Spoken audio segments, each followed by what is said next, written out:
एकदा एक गाढव रानात भटकत होते. फिरता फिरता त्याच्या पायात एक काटा भरला. तो काटा काही त्याला काढता येईना. तेवढ्यात तिकडून एक लांडगा येताना त्याला दिसला.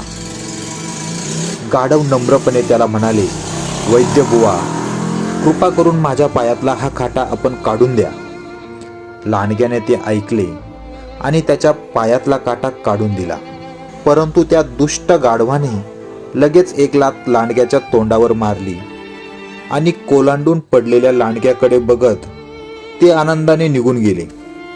मित्रांनो, तात्पर्य सांगायचं हेच, काही माणसे इतके कृतज्ञ असतात की ज्याने आपल्याला संकटातून वाचविले त्याच्याशी सुद्धा ते शिष्टपणे वागतात.